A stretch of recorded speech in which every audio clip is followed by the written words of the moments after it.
DG Stéphane Balamwange Congo ya Lumumba Congo Tafachi Beton Tangwe koki yo yo yo Tangwango yango yo ekoki Tolanda kango Papa Stéphane. Nous sommes très heureux de savoir que vous êtes nombreux en train de nous suivre. Vous êtes sur Tango Koki RDC. Alors, précisément dans l'émission Tango Koki, Toyambi pour la deuxième fois, président Fumutoto, Nabanzi ete mbala ya yambo, bosepela ki makasi mingi, tina wapi, to zongi li susu poto solo la makambo, bekaka yamboka. Messieurs, dames, récemment, le gouvernement congolais et le gouvernement rwandais ba signé qui accord pour la matali bitumana est et sila. Et le quoi liboso et le quoi mi balez là qui qu'on neutralisait ensemble FDLR. Le Rwanda pensait que le gouvernement congolais azawana pour na cofinancer FDLR et raison pour laquelle FDLR banda kosala moboulou et ils ont insécurisé Rwanda. Le président Tshisekedi souci na yezala qui Rwanda alungula mampinga na ye na mabele à Congo et Kagame a pesaki ba condition ngai na tche mampinga na ngakuna pour FDLR azoya ko menacer sécurité na ngai. OK, président Fachi alobi c'est bon, le ko lozoko c'est la wana to vendre la kaka wana. To ko longola bango yo pe longola mampinga na yo na mboka. M23 alobi ye aza concerné na accord wana te, ye a ko continuer na ko sala bitumba na ye. Tino Tshisekedi président ya mboka na biso a ko sala la bango dialogue direct. On a point à l'ébosso ya kati ya émission, ba point mususu boko yoka yango na émission au fur et à mesure toko zala na évolution. Président, bonjour. Bonjour Nico. Tokotani lisusu lelo poto solola makambo ya mboka. Sécurité ya est et ali ko préoccuper biso mingi. M23 tomboki a lobby accord entre le gouvernement congolais et le Rwanda ils ont été pour neutraliser le FDLR ya ko bundaka Kino Tshisekedi a kondima ko pesa dialogue direct na bango. Bon. Déjà, Kokamusangaïté personnellement, d'autant plus que naïbi que sécurité, les alliés locaux là, parmi les plus grandes fonctions de l'État, sur les 7 fonctions de l'État, on a pour défendre la thèse d'Angaï, il y a penseurs politiques, tout il y a politologue. Alors, un 23 à lobby, engagement, gouvernement, na Rwanda, basui, étaliété. Et ça logique. Ah, ça logique. Et ça logique. Logique et ça nil. Quand au Rwanda, on a que yete muto agressé République démocratique du Congo. Entre-temps, a que signé cesser les faits, tout faire des hostilités dans la République démocratique du Congo. Et nous, le Rwanda a engagé tous les groupes rebelles, eux, Zakobunda, na este ya mboka pe Rwanda andimi ke ngainde nazo bundisa Congo sous prétexte ya FDLR bazoya ko bundise pananga bavanda kana Congo selon Kagame bangonde bakonzi ya Congo ne bazola tsepo abundisanga. Mon regret réside na niveau que bakonzi ta bandima ke bakobenga na FDLR ngala mona nguma be ngai lokola congolais lokola kolo mabele. Parce que depuis que FDLR a sali, on a à quoi ça combien de localités dans Rwanda? Est-ce qu'il y a combien de localités? Babo Magande, ba Congolais, ba Toyamba ki bango. Ce que le gouvernement n'a biso atindaka. FDLR a bundisa gouvernement à Rwanda to Kagame. Bitinda ngo batindaka ya sala kango wapi na mboka nini? Nerite soki yo so yoka que FDLR a sa gagné mboka moko, demi localité moko, mais pendant 1 heure na Rwanda. Ngai na yebite ba raison nini ezotinda gouvernement ndima ke Rwanda ndimi déjà kazé pa na biso mais biso to ndima en contrepartie parce que l'accord yango ya Londres avec les deux parties ont reconnu les griefs. La partie on a comme je suis pas gouvernement, je suis pas en mesure d'avoir toutes les données d'état na ko analyser était contre le gouvernement, moi je mets des réserves sur to soutenir la FDLR pour ça la kanina Rwanda. Naïba kangote. 2. FDLR bavanda na Zamba. Tokolo bakari tokobenga na bango biso tobesika bango azala. na comprendre pourquoi gouvernement appelle ça Rwanda chance ya ko justifier présence na Congo à partir du raisonnement wana.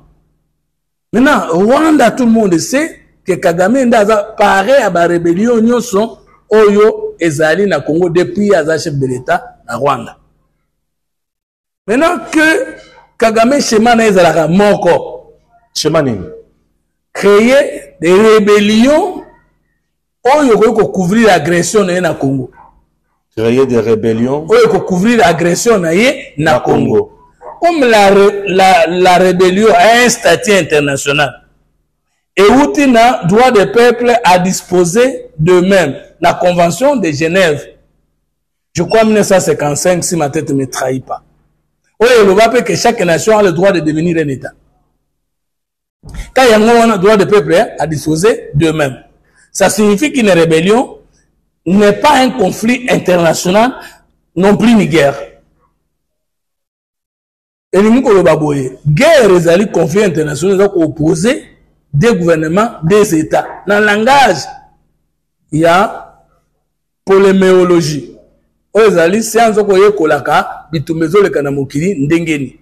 Par contre, ceux qui motona motoba bana mboka moko bazo bunda même ceux qui gouvernement mboka musa zo kote la bango bakobenga ngo agression te parce que agression ni kolobande ekolo moko na ba officiel na ye azu décision officielle ko la Ukraine na Russie ya kobundisa peut comporter atteinte à l'intégrité territoriale ya mboka mususu. En ce moment là Kagame a sala ndenge nini a créé ba rebelle na ye aza présent na Congo. Parce que même tant que ngana kolongwa na Congo te soki bango balongoli maboko na FDLR tazo bundisa ngai. Osoyoka mukolo moko Kagame asa la déclaration officielle de pénétration militaire au Congo. Non. Parce que biso na Congo to que pour tout ça la guerre, il faut tout déclarer. Mais ce que Kagame lorsqu'il a fait présenter ou il a fait pénétrer ses militaires au Congo, a-t-il fait une déclaration de guerre contre le Congo à partir du Rwanda? Non. Aucune fois. Alors, ce qu'on y a, la politique, il y a 3 modes d'action. La politique, il y a des cambonios. Il y a un mode ouvert, un mode fermé, un mode mixte. Okay. Par exemple, il y a une église, il y a une politique, mais il y a une politique. Il y a un mode fermé. Le Congo a un mode fermé. On essaie de comprendre. Mode ouvert, les partis politiques, recrutement politique, les personnalités politiques, bateau l'État, il y a des coquets, la pandai, il y a besoin mikanda, il y a kosa la kabitumba, il y a politique. Oui. Si le plan international, comme la guerre est découragée dans la Charte des Nations Unies entre les États membres, comme la guerre est découragée dans la Charte de l'Union africaine, comme la guerre est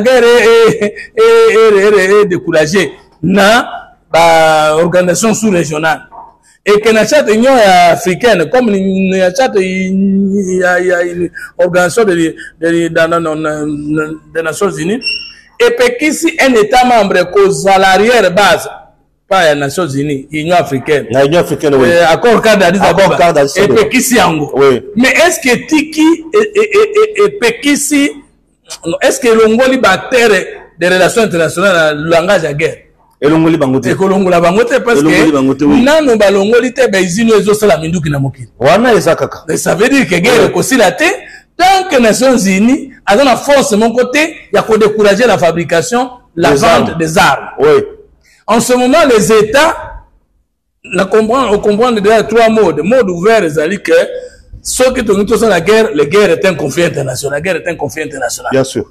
Entre 2 États, oui. Ou soit à revendiquer ma belle naïe, soit à réprocité, ou bien à la expansion de conquête. Par exemple, Poutine revendique les terres ukrainiennes. Et la configuration à ex-URSS et à Kala, Ukraine a dit na Katia, na Russie a dit Bazak. Poutine peut se servir de l'histoire politique ou de l'histoire diplomatique pour dire bino ba occidentaux ndebo utiliser ki makoki na bino tango mona ki mo dusumo ko woye pona ko annexer to ko comme sa territoire ukrainien autonome. Ngana za déjà makoki ya kubunda ko récupérer yango. Ça c'est le mode ouvert de la guerre internationale qui signifie un conflit.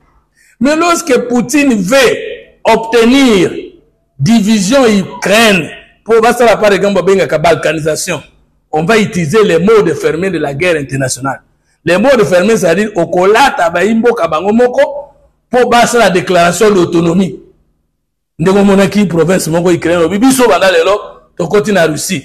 Okokendo tuna kaga nani Poutine ta koloba bango moko au nom du principe des droits des peuples à disposer d'eux-mêmes basali autonomie allégeance kokote pa na ngai ezangate. Mozo mona te keza mot de fermé. Mot de mix ezali makambo ezo sangana na politique na ni meza visible na miso abato. Maintenant, une rébellion, étant donné que c'est une guerre de statut national, c'est-à-dire entre un pouvoir et une opposition, Kagame, depuis à côté ça, AFDL, Awa, à ça comprenant que la meilleure façon de faire, na Congo, il y a des choses. Avant de se quéder ailleurs. On a aussi la boye. À créer rébellion. Et Bundi, et Longi, AFDL, à Konzi. James Kabarebe, Bosco Tagana, Babengamba généraux congolais. Nakosi? Ya solo. Bakome be ministre, il y a sécurité awa, ministre des Affaires étrangères awa, c'est secret na bango za maboko, secret na biso za maboko, na bango. Oui. Ata bo changer président, boko changer d'information te, o bango accéder à na mboka na bino. Vous avez compris? Très bien. C'est-à-dire une rébellion à la tête un Congolais, mais dans l'esprit un Rwandais. Quand on a bananga, na se comprendre. OK. Maintenant, deuxième élément, tant que basala ki bongo zala ki boye. Beaucoup de monde dans l'institution, après basali branche rebelle contre branche contre l'institution. La branche politique, la branche rebelle. Voilà, branche politique, ça veut dire bango batiki minduki. Bango batiki minduki. Beaucoup de monde dans l'institution. L'institution. Après kaka bango nazoya aux CNDP. Soit AFDEL. AFDEL, soit RCD, soit CNDP, soit M23. Yako soit AFC Yananga. C'est le même schéma. Même schéma, oui. Même schéma. Ouais. Maintenant, et là, quand on dit qu'il s'agit il y a pas de dialogue, pas d'intégration de ces rebelles qui ne sont que coquilles vides, mais de ces rébellions qui ne sont que coquilles vides, mais ben envoyer Kagame à cause de ça, bangoté. Kagame c'est nini la branche de pénétration institutionnelle coupée. C'est ce que la Katiango. Kande mati. Kanda et mati, oui. Mafuta et mati. Mafuta penda. Comprends ndenge mafuta. Alors, tu sais que ce que tu as dit bundaka kana ba kota ba institution kala. Ava ya kota. Bangoni ba oteka secret nyonso ya mboka na ro. On les infiltrer na Katia. Infiltrer na armée, police. Article 12 de renseignement. On la rappelle Kango. Article 12.8. Il y a encore signé en 2013 entre le gouvernement de Kinshasa, représenté par Raymond Tshibanda et puis Désiré Nkamazi du CNDP, du M23, au le second au bassin Azariwana. Article 12 de lobby Boye. D'abord, article 1er lobby. CNDP Andimiko Kotika Minduki. Koko ma mouvement politique. So basoda na ye bakokende wapi? Ba mini ba policier na bakokende wapi? Brassage mixage. Yoka siko. Est-ce que une armée déjà nationale la brasse? Non, on ne peut pas brasser une armée. Non, on intègre l'armée, on n'intègre pas le brassage. Bien sûr. On ne peut pas faire le mixage. Non. Laissez-vous comprendre. Congolais à Kinshasa, à diaspora, et à Kinshasa, pas à la Moussala. Au mixé, nanani. Non. Bah, recruter et intégrer système. Si c'est que des côtés singa dans l'institution, on a brassé Fumutot. Non. Au matin, vous le l'avez que non, à l'ingati opposition, pour l'ambocanaï, à la région de Tchèque, tout ça. Il n'est pas mixé, il n'est pas brassé. Il pénètre précisément. Il intègre l'opposition. Très bien. Vous comprendre mot brassé, mixé. C'est-à-dire, il y a des armées autonomes qui acceptent de collaborer. Oh mon toto. Mais pour tout le monde, brassé, mixé, l'armée nationale est la Rabilo comme ils ont recruté, ils ont fait sa retraite. Ils ont recruté, armée qui brassé, qui mixé. Or, ça veut dire que vous avez accepté plusieurs armées dans une armée. Or, l'armée ne gagne la guerre que lorsqu'elle a son âme, qui est l'idéologie nationale ou nationaliste. Est-ce qu'une armée brassée a une âme? Non. Mais qu'est-ce qu'une armée sans armes gagne la guerre? Jamais. C'est ça. Il y a des journalistes, mais moi, journaliste, et le hôtel? Un juriste, mais c'est l'arme de droit. Un politologue, mais c'est l'arme de sciences po. Il y a un autre secret d'Akoutak. Ouais. Une armée qui reprend plusieurs commandements. Pourquoi? On comprend le Sika Kagame, pourquoi M23 a déclaré. Et pourquoi vous savez sauter? Bisson est au sol. Aujourd'hui, article 1, 2, il y a accord CNDP gouvernement lobby. CNDP a tia le gouvernement M23 a tia bateau na yé na ba institution. C'est-à-dire côté si ba na présidence, na gouvernement, na ba entreprise, ba côté nyos. Mais yé moko a commis parti politique. Mais article 12 verset 8. Le gouvernement accepte le principe selon lequel CNDP M23 a copé ça. CNDP, j'allais dire. A copé ça 2009. A copé ça liste. Il y a grade militaire. Liste ba militaire. Na ba policier. Na ba grade na bango nyoso bango ba PCL. Comment un militaire, un policier, a coquille comme grade, ça obé, ordre de bataille, et commissaire que, pour avoir tel exploit, faire tel exploit, d'amati. Ou bien une formation. Azalaki, lieutenant, mais accueilli aussi ça, école moko spécialisée pour l'armée. Donc, qui comme ça y est, Moussala, Nicolo, d'aba grade de l'andi, grade avec Nango. Ou bien à Oumeni na Moussala Soda. Expérience n'est matité. Cette fois-ci, le gouvernement accepte que CNDP a sali liste na yemoko na ndako. Alobi Stéphane, général 3 étoiles. Kabila alobi na kolobelo komungote. Le lieutenant général. Lieutenant général, général de brigade. Général d'armée, 4 étoiles. 4 étoiles. Bombardé selon la volonté personnelle du CNDP. Article 12. 8. Donc là, c'est Kagame d'abord. D'accord. C'est Kagame. Maintenant, Bosco Rwandais, mais qui donne la liste des généraux dans la police, dans l'armée, qui veut intégrer, pas intégrer l'armée, mais qui peut être brassé et qui ne répondent qu'au commandement de leur unité d'origine. Or, ces gens sont des Rwandais, mais qui ont des grades de policiers militaires dans votre armée. Liboso, Tshisekedi akuta kimbo kipanzani ndingo wana. Tango Tshisekedi aye, Kagame continue makambo na ye, a créé rébellion, ya mwa kota branche politique, pour atikala toujours na deuxième loboko na ye. Tshisekedi akangi koto ke non, moyena ndi mesubilo wana ke yo so bundisi mboka, oyo kota suna ba institution ezate, loboko a Kagame moko senini, atika esko na loboko wa mibale, créer des rébellions congolaises. Il y a moins bunda pour justifier que il y a des mdazo bunda et za rébellion.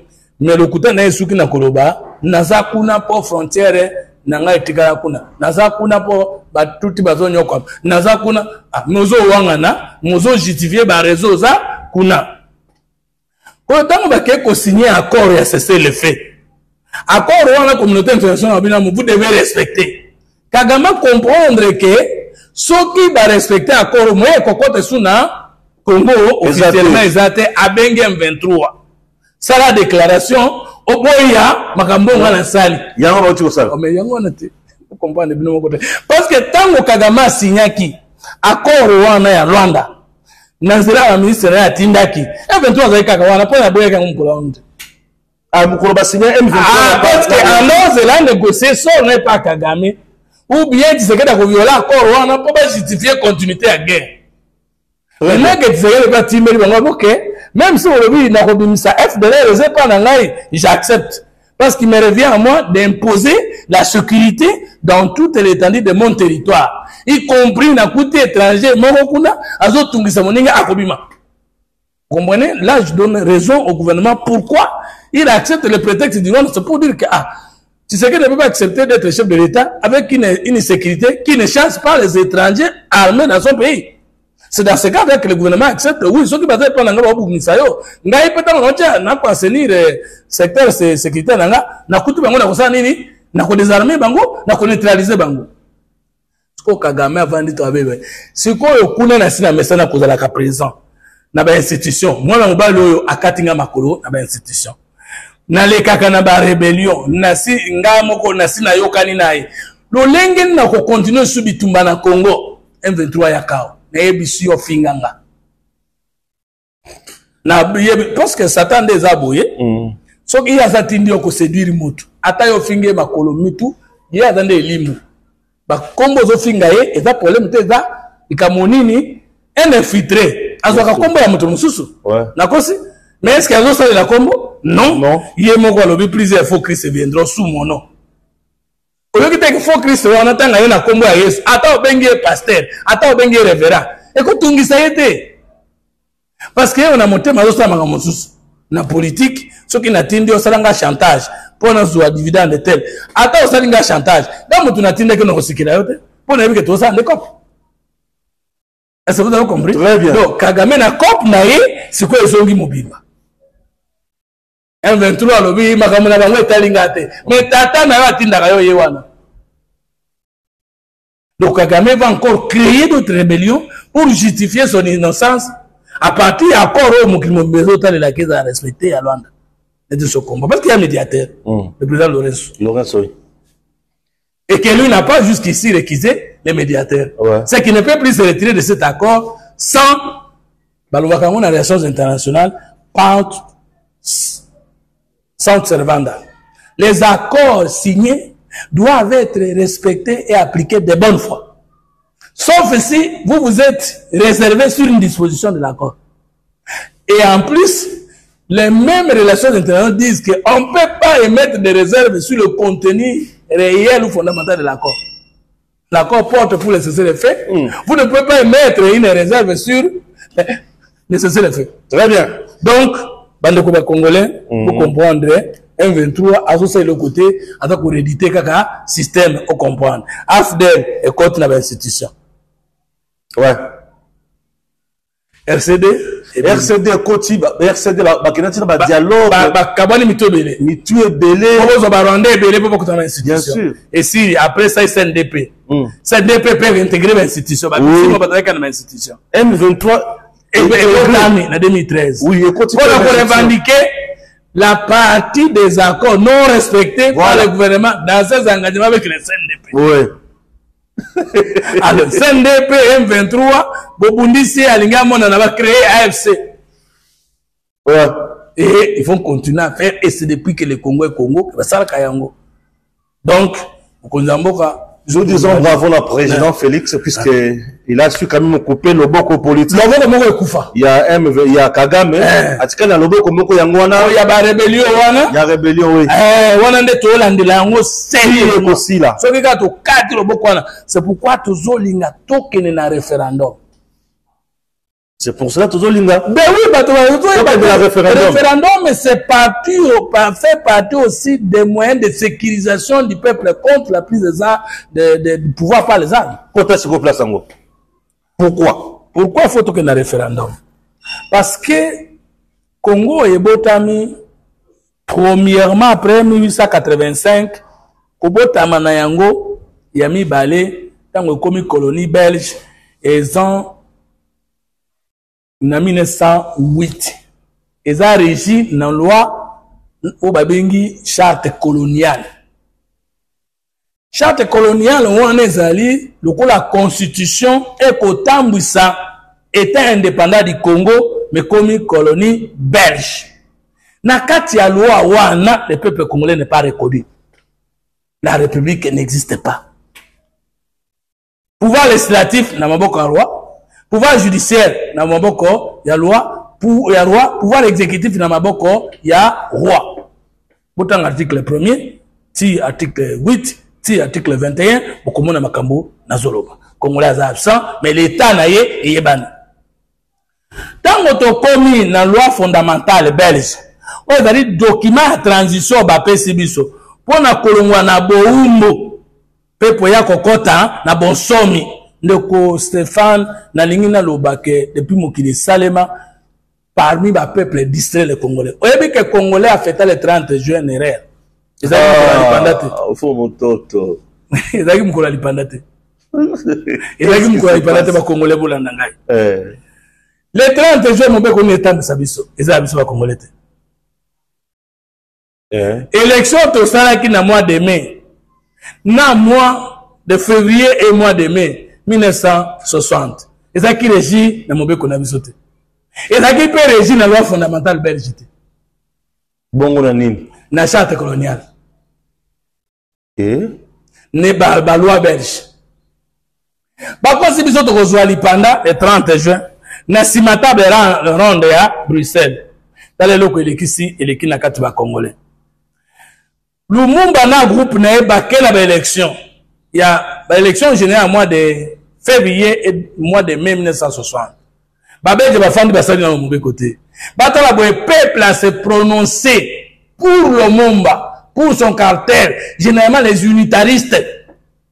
Lumumba a gagné majorité na chambre haute la bengi Sénat, na chambre des représentants auto bengi de l'Assemblée nationale pe na province. Mundela timbelia bi peuple a kolamuka pour à se dessiner clairement pour la unitarisme mboka na bango moko molimo moko banda bokonzi moko banda likolo tinanse akei epa ya Lumumba apese majorité boye mundela lamuka bamba biso loi ya nduki loi nini ya oyo loi fondamentale abeta boye tokozwa lipanda dans combien de jours? Dans 14 jours. Na sima ba élection générale mundela beti biso mobeko le 19 mai 1960 ou abengi loi fondamentale belge nyak loi wane lobi na article 2 boye ti le 30 juin Congo ko tambisa makaka na mibeko ya Belgique ordonnance loi décret arrêté na ba mesure d'application outi na royaume ya Belgique kino bokosiri sa processus ya transition ya 4 ans na loi fondamentale belge na 64 nde bakosala référendum nde ekobimisa première constitution de la République démocratique du Congo. Je me souviens. Yango nde kokoma peuple indépendant. On se retrouver na Ipoko. Yebisanga isikoyo. Bo fetaki le 30 juin nini? Loyenge. Parce que l'indépendance est décalée de 4 ans. Oui. Négocier na table ronde de Bruxelles. Mais Mundela répondant au Congolais à mon yangote, immaturité politique. Totanga kate. Et nos leaders, batang sarabiso. Bokende totanga article 4. Il y a la loi fondamentale belge et Sali Boye. Le président de la République, j'ai cité Kassavou. Le président du Sénat, ou notre, le président de la République, la Chambre haute, le Sénat, et la Chambre des représentants forment le pouvoir constituant. Comment un peuple peut être indépendant? Comment un peuple peut être indépendant? Conscience et pouvoir constituant on appelle ça 4 ans pour tout comme la constitution au plus tard le 19 mai 1964. Indépendant tchatcha bokele ko fêter le 30 juin na banzembo tina nango ezala kinini. Pour ceux qui dépendent nini parce que jusqu'au 30 juin tous a régi par la charte coloniale. La loi fondamentale n'a pas été en vigueur. La charte coloniale, la loi fondamentale et la constitution qui va venir dans 4 ans. Ce que nous faisons. Constitution est dans 4 ans, nous sommes en 1964. Je crois que va tout comme en 1964, comme ce que les lois qui fait que dans ce référendum, na sima kozwa vote ya peuple pour na kozonga sa république na Congo, il n'y a pas contre la mobile ici à Congo. Non, Aza obligé à conseiller. Aza obligé, mais yoka siko batoyo histoire politique. To vandi. Lumumba nde abimi majoritaire. Lumumba nde abimi majoritaire na chambre haute, na chambre basse, na province. Mundela lobité, il faut qu'on dépouille le pouvoir à Nyos. Pendant que Batou va gagner l'élection, la majorité baza ba unitaire, bango batie na loi fondamentale belge une constitution fédérale. Babomi vision, ya Lumumba. On veut gagner l'élection au Koleka, na Sénat, l'Assemblée nationale, la province. La vision prônée par Lumumba. Prônée par Lumumba Koufi. La zone sur le fédéralisme, où il y a anti-chambre et accessionnisme, et comme on dit sur la sécession, juste quelques mois après les élections. Pas quelques mois. Bien sûr. Vous avez compris? Très bien. Deuxième élément. Comme loi fondamentale disait, et là, on dit que la loi fondamentale est sur le fédéralisme, c'est l'article 160. Et le biais était, l'Assemblée provinciale, la constitution, c'est déjà le fédéralisme. Le fédéralisme, bien sûr. Bien sûr. Lorsqu'une assemblée provinciale a une loi, c'est fini. Au lieu de dire et dit, on peut comprendre que c'est décentralisation. Bien sûr. Ou bien État unitaire fortement décentralisé. Article 60, chaque assemblée nationale doit battre ses lois. C'est déjà le fédéralisme. Or, le Congo n'est même pas un État uni. Le Congo n'a même pas une communauté politique. Le Congo n'a même pas une histoire commune ensemble. La politique est commune entre toutes les tribus, les nations qui existaient. On a le fédéralisme, on a déjà anti-chambre et sécessionnisme. Donc, on est qui monarchie. Deuxième piège, Lumumba les majoritaires. Lumumba a un régime parlementaire où le président, comme il est doublement majoritaire, il a la dualité administrative, c'est ça le terme. Maintenant, Lumumba a un premier ministre, loi fondamentale et tiers de confusion. Le gouvernement est élu le 24 juin par l'Assemblée nationale et le Sénat. Lumumba, avec une majorité écrasante, il est encore nommé par le président. Et l'article 27 est le biboy. Pouvoir exécutif ezali na maboko ya président Kasavu. Oyo azako collaborer kana ministre na likambo etali na contre-seing. Contre-seing ezali sur la premier ministre était contre-seing ya ministre de tutelle.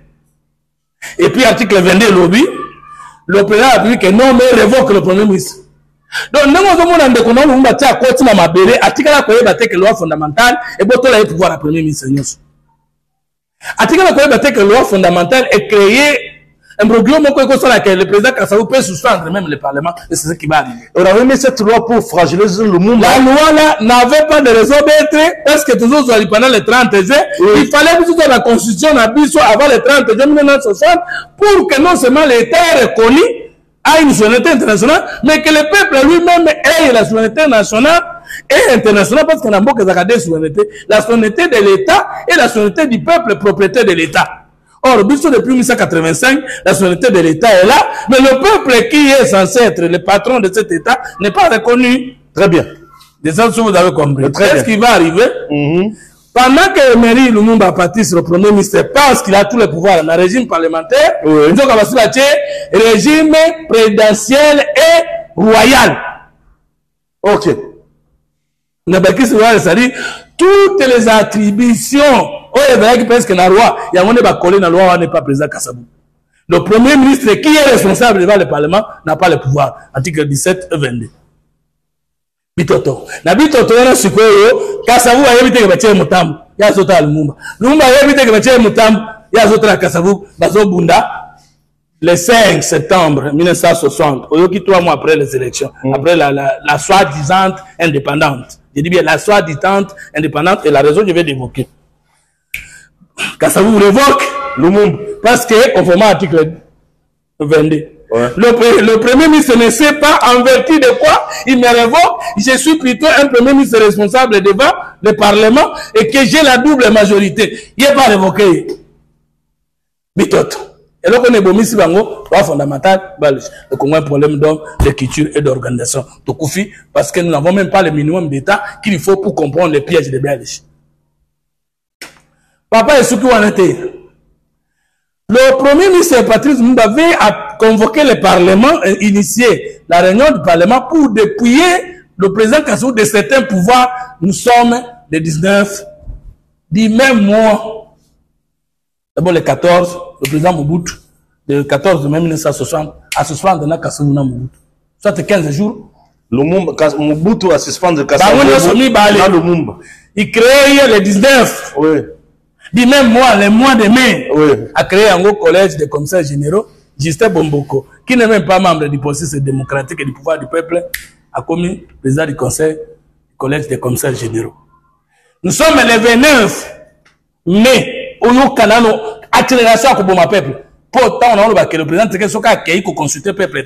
kopesa biso référendum te yepe à cause de la mobebisi quand et le président Kasaou prend un décret loi. Le président Lumumba, le président Kasavubu non Mobutu côté. OK. Parce que déjà Mobutu le 19 mais à ça le bagage que à l'ongoli suspension sur Kasavubu mes collègues de conseil généraux oh ya créé qui yango travailler na président Kasavubu. Le président Kasavubu accepte de tuer le parlement issu du peuple au profit d'un parlement lui créé par Mobutu. Le colonel, je sais pas il était un colonel Mobutu. Compliqué. Qu'est-ce que peuple a koufi? Oui. Parce que Belge Alinga quitté le peuple à la souverain. Belge Alinga quitté le peuple à voter Batonaï. Belge Alinga quitté le peuple à contrôler le pouvoir naï. Belge Alinga quitté le peuple dans un référendum, à une élection, na contrôle, na limitation du pouvoir de ses dirigeants. Allez, le Bénéf Ouana, le président Kasso a suivi décret loi à journée parlement. Pendant le parlement et conseil sous Moussala Siri, c'est le collège des commissaires généraux. Et la République est décédée le 29 5e mois 1960. À Mekakase Kwamouke, en 2006. Pour la première fois, Joseph Kabila est élu par le peuple congolais dans l'élection il y a 2006. Bien qu'ils aient une élection truquée, tout le monde le sait. Contre Jean-Pierre Bemba. C'est ça, non? En faveur de Joseph Kabila. On a entendu à Bongi Angote. Quand Joseph Azoui, acceptons parce qu'il y a élection et parce que la Cour constitutionnelle l'a proclamé, on a soutenu qu'il a été notre président. La Cour suprême. La Cour suprême de justice à cette époque. Merci beaucoup. Parce que la Cour constitutionnelle, c'est en 2011. Merci beaucoup.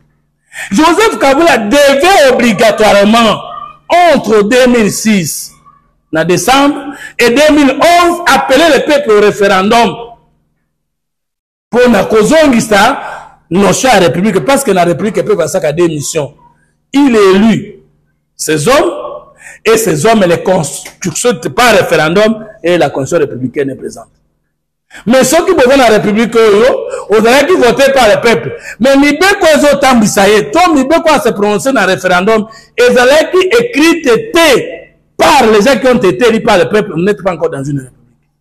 Pour la République, il faut que peuple a poni battu, qu'il conformé constituante, président de la République, des chambres du Sénat, battre campagne constituante, ça veut dire campagne à référendum constitutionnel pour la création d'une République. Alors, on dit que Stéphane Yokangai. Tokwei, na 61, Yomoko Yokito Vandi. Soit 4 ans après, 5 ans, le 24 novembre 65, qu'est-ce qui se passe? Kasavubu wakanisa kike Mobutu azo bundisande Lumumba nzokane mindele basi balataki pa neutraliser bangonyo sumbali. Qu'est-ce qui va arriver? Il y a un coup d'état, il y a Mobutu qui neutralise le président Mobutu Kasavubu et il prend un décret encore, une décision d'état et a créé même avant 1967 l'acte qui va diriger le pays. Constitution en 64 et ça constitution républicaine parce que constitution la loi est rédigée par des gens qui n'ont pas été élus par le peuple, présidé par notre père, papa, Joseph Iléo. Avec élu du peuple? Non, c'est le président Kasavubu qui va instituer une commission, contrairement à ce que prévoit la loi fondamentale, spécialement dans ces articles 4 qui dit clairement, qui stipule que le président de la République, des chambres du Parlement, on va salir pouvoir la constituant, la constitution de Louabourg. La constitution de Louabourg est une violation du peuple congolais. Mais là, nous sommes avec déjà Mobutu, non? Non, la constitution de Louabourg est une constitution août 1964. Okay. Nous sommes encore avec Kasavubu. Mobutu arrive au pouvoir définitivement avec le deuxième coup d'État, où il peut intervenir le 24 novembre 65. Avant de neutraliser le président Kasavubu définitivement. Et lorsqu'il arrive en 1967, il va convoquer un référendum constitutionnel où lui va signer la Constitution 67 comme lieutenant général. Non, c'est le peuple. Non, c'est la République, c'est la démocratie. Alors le pouvoir du peuple est décédé définitivement. Et Koufa Kiliboso, le 29 mai 1960, et Koufa Libela, le 24 novembre 65. Tokoti Kunati na 2006. Wapi République Ezalaki. Ezate. Comment? Mobutu a côté. Constitution na 67 wana a révisé en goti. Toko koma na constitution acte constitutionnel de transition. Oyo il y a 90, 92, 93, 94. Ti muzaye ko kwesa yango pe atambisi pays na décret loi. Ti toko koma na constitution à San City. Oyo la belgera mutu moko te peuple aponaye. Seigneur de guerre. La seigneur de guerre. Bamomoko, Bakamakasi, Bayokani Bakei. Ba délégué nous soazali kuna. Eza l'opposition armée, eza l'opposition non armée, eza la société civile. Mutu moko te peuple aponaye. Azate. Est-ce que vous savez ce qu'on appelait le Conseil de la République? Oui, il y a conseil à transition, il y a conférence nationale. C'était le président et le 4 vice-présidents. C'est écrit là, ils sont élus par la CNH. Est-ce que CNH c'est un peuple congolais? Non. Est-ce que la constitution révisée en 1970 est commis ça, première institution de la République, MPR? Oui, parti État. Et le MPR était au-dessus des autres institutions. Oui. Et d'office président de la République, le président de politologue, acteur politique qui est la 4e République, vous voulez arriver à la 4e République alors que la première n'a pas existé, la deuxième n'a pas existé. La première de Kassabou a bien commencé, mais lorsqu'on a tué les deux chambres du Parlement, la République est blessée. Le 24 novembre, Mobutu tue la République. Lui-même devient lieutenant général militaire. Alors, quand on appelle le pouvoir de Mobutu de 32 ans, une république, est-ce que Moutouana n'a pas connu la faculté de droit à Mkromoko? Si Mobutu nous avait déjà donné la République, parce que Constitution et la Conférence nationale souveraine, et bien, il y a une transition pour l'année. Et cette transition, c'était pour aller de quelle légalité à quelle autre légalité. Parce qu'en sciences politiques, comme en droit, la transition veut dire une période qui lie et sépare des légalités. Condition à Kale Koufi, il y a Sikana de quantité, période à Katika Tuarande Babengaka, transition. Transition républicaine, il y a Mobutu Zerakinini, entre 67 et 2006, ou entre 61 et 64, ou 2006, ou entre quoi? La première république n'a jamais existé parce que le président Mobutu n'a pas été élu par le peuple et le président Mobutu n'avait pas qualité étant non élu d'aller consulter le peuple au référendum. Et le référendum en 1964 est la violation du peuple parce que le président Kassabou, bien qu'élu par le peuple, n'avait pas qualité d'ajourner les deux chambres du Parlement et de créer des faux parlementaires qui sont les rédacteurs de la Constitution de la Labour et aller consulter le peuple. Le peuple a été violé. Pour la première fois, le peuple vote. Pour la deuxième fois, Joseph Kabila en 2006. Pour la deuxième fois, Joseph Kabila a voté en 2011. Et pour la dernière fois, pour la première fois, le président Kassabou et le président Tshisekedi a voté en 2018, en décembre. Et pour la deuxième fois, il a encore voté en 2023. Qui avait qualité de faire du Congo une république définitivement, soit Joseph Kabila, après avoir été élu par le peuple, consulter le peuple par référendum, et nous devenions une république si ce référendum est voté pour. Ou bien le président Tshisekedi qui a commis une grosse erreur de n'avoir pas consulté le peuple tout de suite au premier mandat. Ah, il devait consulter le peuple. Mais parce que la République est toujours blessée. Kassaboubou a été élu par le peuple, mais il a ajourné le Parlement ici du peuple. La République était à moitié vraie. Mobutu a tué jusqu'à Joseph Kabila en 2006, décembre. C'est Joseph Kabila qui réveille la République à moitié, parce que cette fois-ci, en 2006, il est élu par le peuple. Au lieu que Joseph Kabila consulte le peuple, pour que nous ayons une constitution républicaine, ça veut dire un élu du peuple qui a consulté le peuple au référendum, il ne le fera pas. En 2011, il ne le fera pas. Et le président Tshisekedi, en 2018, il ne le fera pas. Alors, si le président Tshisekedi quittait le pouvoir en 2023, sans nous donner une nouvelle constitution, pas la constitution de la 4e République, mais la constitution de la nouvelle République qui a été étouffée en 1960, qui a été étouffée en 2006, qui a été étouffée en 2011, qui a été étouffée en 2018, Tshisekedi aussi aura tué le Congo. Parce qu'il aura tué tous les centres de la République. Et donc, tous ceux qui disent qu'on ne peut pas consulter le peuple par référendum, Babandoki.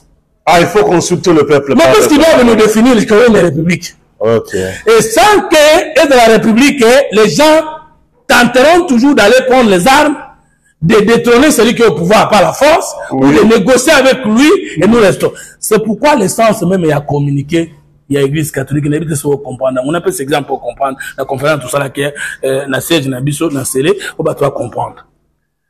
Tata na bino, azana lupangu, ne ya monene. Après, si responsabilité à gestion, na yaya na bino. Et le mot, il peut bino, te, que vous avez na été. Maintenant, après, si bino lupangu, beaucoup qu'on changer en poule, ça va. Beaucoup qu'on changer couleur, ça va. Mais, bolingi pour élever en comme étage. Est-ce que beaucoup ça a autorisation? Ils ont passé. Il y a un référendum. Na gestion le pango, il y a papa, l'aîné, c'est le président de la République, chef de l'État. Parce que l'article 5 il y a constitution le peuple lui-même est le souverain primaire. Et l'article 69, et le chef de l'État est le souverain secondaire parce qu'il y a une battre indépendant dans la souveraineté. Et l'article 9, l'État lui-même exerce une souveraineté sur le bien du peuple. Donc on a trois souverains. Le premier souverain primaire, c'est le peuple. Le deuxième, c'est le chef de l'État. Le troisième, c'est l'État. Maintenant, chef de l'État, alors, biboye, na monitoring to tongamire mususu, na monitoring to bakisanda ko mususu, to ko ko changer ampoule, to ko changer makamusu, mais ya munena ke ndo tuna papa. Bana mso wa ko tuna ete, soko tuni okomona. Entraînement na zolo bake, ndako ya papa, na makambo amine to ko décider biso mo côté. Na ko décider penga imo côté, fona kende ko tuna papa. Na batu bazo ba soko meki ko tuna ye, oko fungula boîte à Pandore. Soko tuni to ko kabula mboka.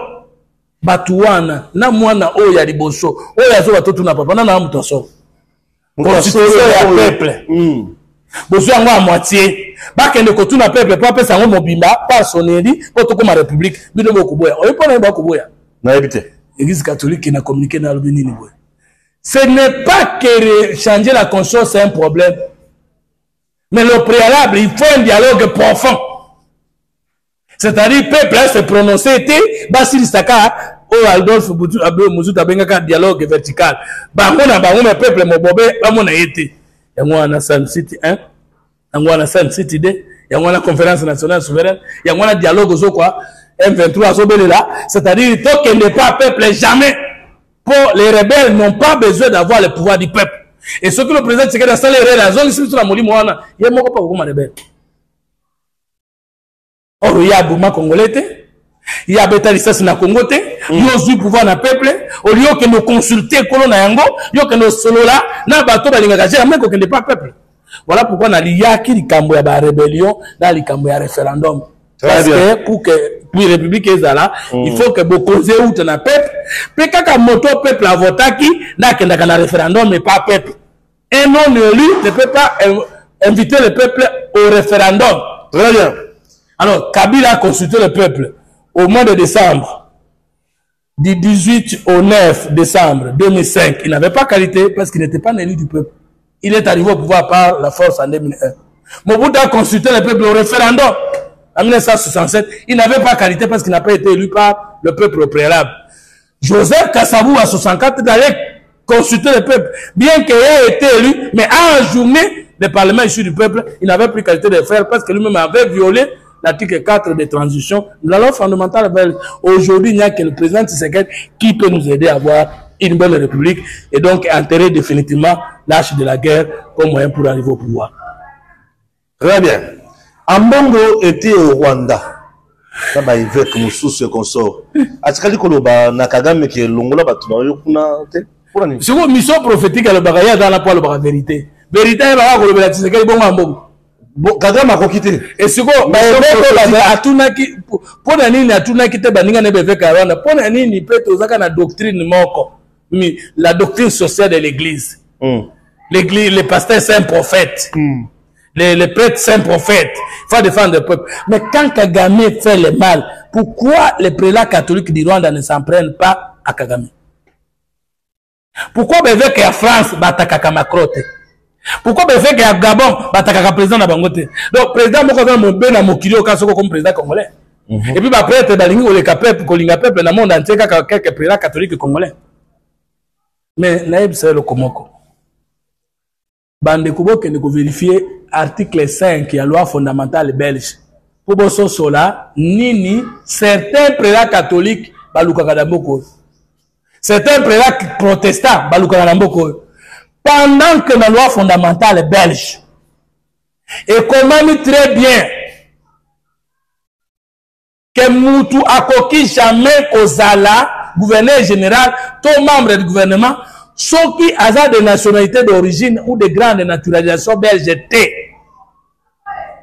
Et que les Congolais, dans l'article 5, baza déjà partitionné dans les Congolais immatriculés et les Congolais non immatriculés qui ont les mêmes droits que les peuplades voisines.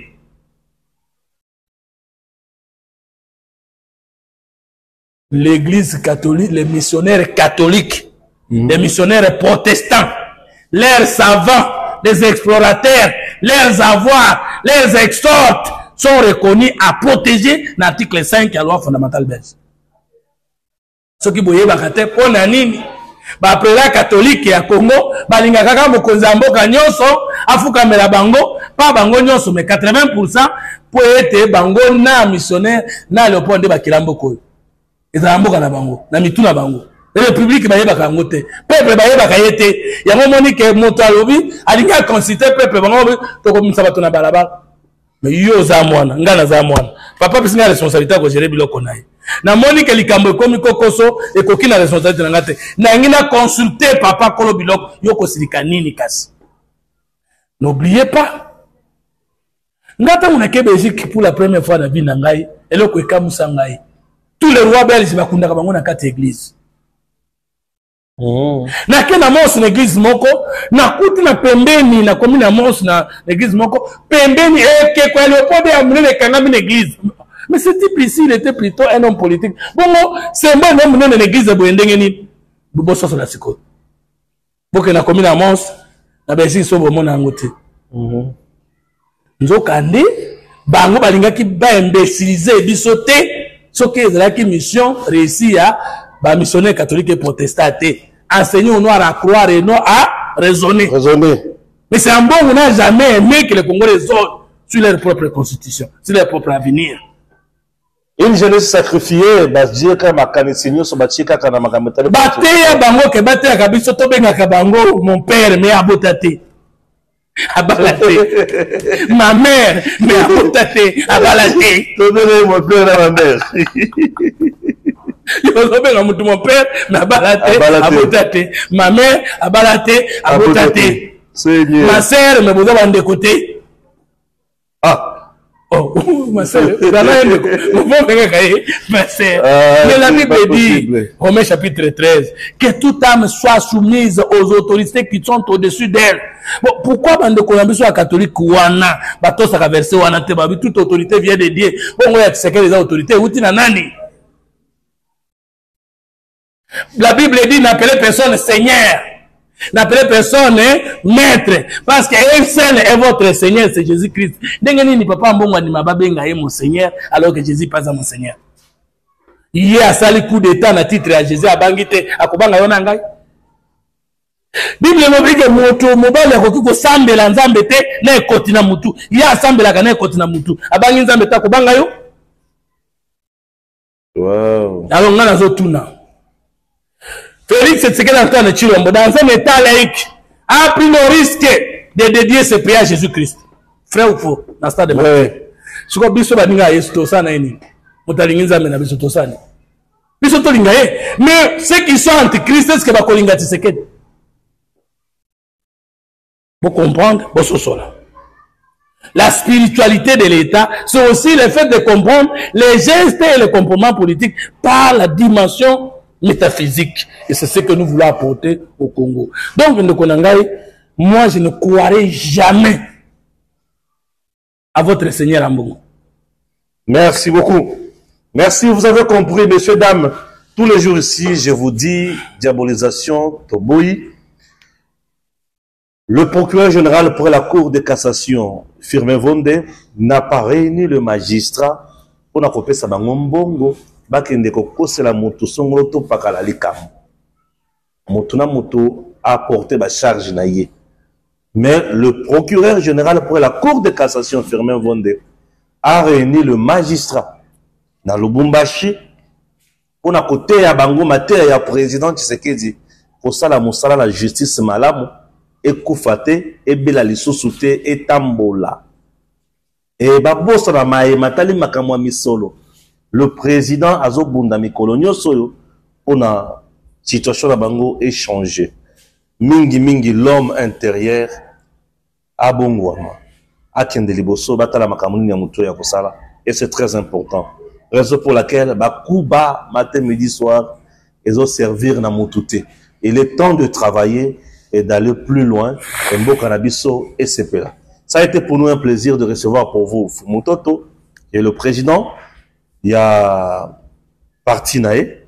Idéal patriote. Ok. Parti politique à troisième voie courant de pensée. Ouais. Je suis membre de l'Union Sacrée. Je vous promets que tout ce bandit ma conférence scientifique, ma conférence politique sur Makamouya. Nous devons défendre la 4e République. Plutôt que le baboye. Conférence Nabiso. Il y a une c'est déjà entamé.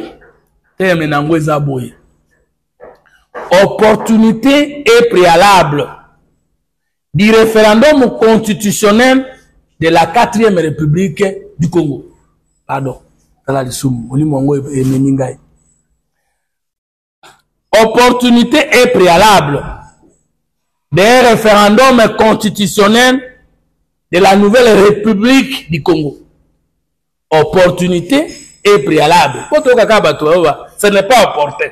Ce n'est pas opportun. Pour rater entre le 15, le 10 et le 15, toujours qu'il y a une sommité, il y a le solo, il y a science, il y a politique, il y a droit, il y a anthropologie, il y a sociologie, il y a philosophie, plutôt que de Kotuna. Où est-ce qu'il est interdit au président de la République, Tshisekedi ou un autre du Congo, d'appeler le peuple au référendum pour une question quelconque dans cette constitution en vigueur? 2. Est-ce que le Congo a jamais été une bonne république? 3. Est-ce que la constitution que nous avons, nous la méritons? Opportunité, est-ce que c'est le moment? Préalable, qu'est-ce qu'il faut avant ou pendant le changement de la constitution? Kozangate, Bengandeko Stéphane, avant, Nanzela na ozwa numéro na biso ozwa déjà réservé à place pour te kopota na mabe mais na mayele la conférence pas ata olinga ka Tshisekedi te ata oza pour bisote yakala tole lisasinga na inikini. Très bien, voilà, merci. Le deuxième coup qui est mis en place, nyonso bozomona bazana kati ya ko vilipande le PG de cassation Firmin Vonde. Bazo lukande mutu ya Firmin Vonde. Et monsieur le manipulateur veut placer na niveau ya parquet général près la cour de cassation un haut magistrat manipulable, corruptible, gérable. Oh, il y a un réseau. Les réseaux ici, monsieur le manipulateur veut avoir un procureur général près la cour de cassation qui l'écoute na nyonso ya zo sala, qui fait tout ce que lui veut. Et ça la Katia Miebeko, et ça la Katia Miebeko. Et il veut protéger réseau ya ba petit naye, il veut protéger réseau ya ba mafia ya régime ya Kabila. Oh yo bazo bon de l'ami colonios, puisque monsieur le manipulateur, il semblerait que azoluka misolo pour la campagne naye présidentielle il y a 2028. Comment contourner Tshisekedi? Ça c'est de 1. Il veut encore, comme Firmin Vonde Mambo, écoute, il est dans la vision du chef de l'État Félix Tshisekedi. Si Tshisekedi a gagné la justice Malamo, peut-être yé ou dauphin naye à cause de la boulevard libre Aleka, abattre Bangonyonso. Alors, il faut coincer Tshisekedi. Justice est béba totalement pour Batouba Yinaye. Comme ça, il est un candidat président de la République. Batouba se planaye le coup la moto à Zoya Kopé sa solution. Est-ce que le président Tshisekedi a une analyse Oyo? Est-ce que c'est déjà la vérité Oyo? Messieurs, dames, ça, sur base de on a zomo les salema, na salilibino édito. Je n'ai pas fait une dénonciation, je n'ai pas fait un commentaire, mais c'est un éditorial. Et c'est ngeli toloba na lolengi ya misala na biso pour mutunyo so ayeba, puisque le on a comme on médecin azoloba lokola charpentier azoloba lokola huissier comme koloba lokola infirmier nazoyeba susu te nani atanga nini asala nini. Mais je n'aime jamais cracher sur mon diplôme. Vonde Mambu, Liwa Oyazo Koufa, il est strict, il est intègre, il est là, dans la vision du chef de l'État. Yangwazo te a mikolonio so ba magistrat, vous devez changer votre homme intérieur pour bosser la makambo au président Azosala. Mais lokola, Azolinga kosala makambo Tshisekedi Azosala la justice, en sanctionnant ba magistrat, oyo bazosala nyamu nyamu, Batouana bazo sepela na été, ba mettre en place sikoyo machine, ko faire haïr Firmin Vonde pour janvier, février, ba remplacer Batia un procureur général pour la Cour de cassation manipulable. Mais Vonde fait toujours son travail sur terrain. Je vous propose de suivre ceci et puis vous allez comprendre de quoi je parle. En séjour privé à Lubumbashi, dans la province du Haut-Katanga, le procureur général près la Cour de cassation Firmin Vonde Mambu, dont le ressort et le territoire national, ne vient jamais en privé. Voilà pourquoi, ayant les intervenants dans toutes les provinces, le procureur général près la Cour de cassation ne pouvait regagner Kinshasa sans voir ses collègues magistrats. C'est ce qui justifie les échanges que le patron de l'action publique a eu lundi 25 novembre 2024 au parquet général près la Cour d'appel du Haut-Katanga avec les magistrats de cette juridiction. L'occasion a été pour Firmin Vonde Mambu de rappeler aux magistrats les dernières recommandations du chef de l'État et d'insister sur la renaissance de l'homme intérieur de ses interlocuteurs. Mais réveillez d'abord l'homme intérieur, cet homme sans tache qui habite en vous pour faire prospérer davantage ce qui nous est demandé. Ne commençons pas par exiger nos droits, donnons d'abord ce que nous devons donner, soyons d'abord sous le joug d'une obligation. Ne dit-on pas que celui qui travaille mérite son salaire? Nous allons travailler dur et nous espérons que nous allons bénéficier à l'exactitude des efforts que nous fournissons, du salaire qui en découlera. Voilà. Alors, on veut pousser le président Tshisekedi à l'erreur. A nommé Moto Bazo proposé Mikolo déjà par le réseau. Puisque Bango Bayebi ki Bango Moto Bako nommé un haut magistrat place Wanate. Il faut Batinika président a nommé Moto Oyo Azana réseau na Bango. Et ce monsieur-là, Akoya, pour na kosala volonté na Bango. DG Stéphane Balamwange Congo ya Lumumba Congo Tafachi Beton Tangwe Koki Oyo Tangwango Yangoyo Ekoki Tolanda Kango Papa Stéphane